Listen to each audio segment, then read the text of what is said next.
There is a moment, you have felt it, when everything disappears. The clock stops. Your self-consciousness evaporates. You are no longer working, you are the work. Athletes call it being in the zone. Artists call it inspiration. Psychologists call it flow. But here is what almost nobody tells you. The harder you try to enter this state, the further away it moves. And William James, writing over a century ago, understood exactly why. James was obsessed with consciousness. Not in an abstract, ivory tower way. He wanted to understand how experience actually felt from the inside.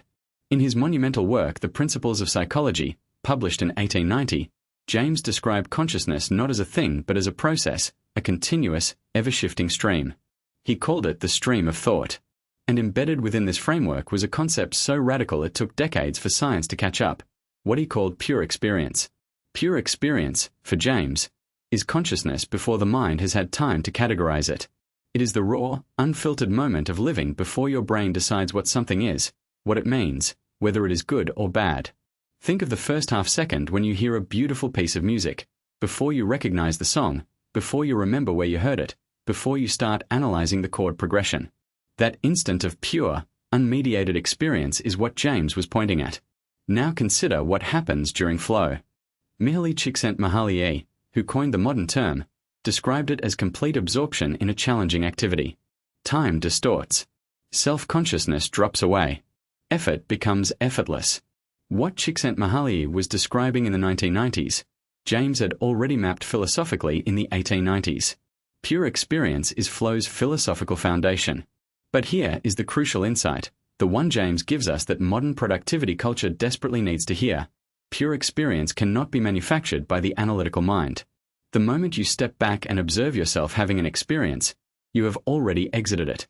James understood that self-consciousness is the great destroyer of peak performance. Think about it this way. Imagine you are playing the piano. When you are truly in flow, your fingers move without conscious command. The music flows through you. But the moment you think, "Oh, I am playing so well right now," you have stepped outside the stream. You have become a spectator of your own performance. And almost inevitably, the next note stumbles. James called this the double taking of consciousness, the way the mind can turn back on itself and observe its own processes. This capacity for self-reflection is one of our greatest cognitive gifts. But in the context of performance, it is a curse. The analytical mind, the part that labels and judges and evaluates, is the enemy of pure experience. So what do you actually do with this insight? James was a pragmatist. He cared deeply about practical consequences. And he would tell you, stop trying to manufacture flow. Start instead by engineering the conditions under which flow becomes possible. This means, first, eliminating environmental friction. James wrote extensively about habit and how habit allows complex behaviors to run automatically, freeing conscious attention for higher-level processing. When your environment is set up for deep work, when the tools are ready, the distractions are removed, the ritual is in place, your brain does not have to spend cognitive resources on logistics. The stream can run clear. Second, find the challenge skill edge.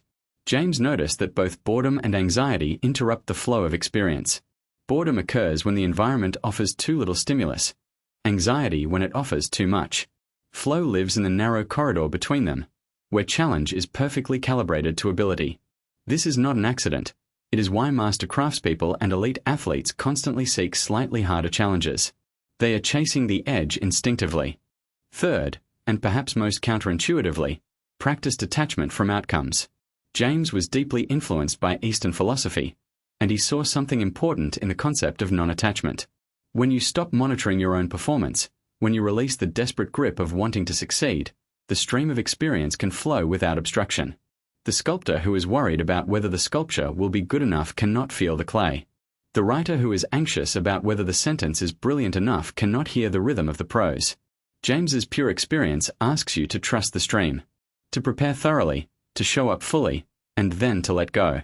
Not passively, not lazily, but with the disciplined surrender of someone who has done the work and now trusts the process. This is not mysticism. This is neuroscience expressed in philosophical language a century before the neuroscience existed. The default mode network, the brain's self-referential chatter, goes quiet during flow. Transient hypofrontality reduces activity in the prefrontal cortex, the region responsible for self-monitoring and conscious control.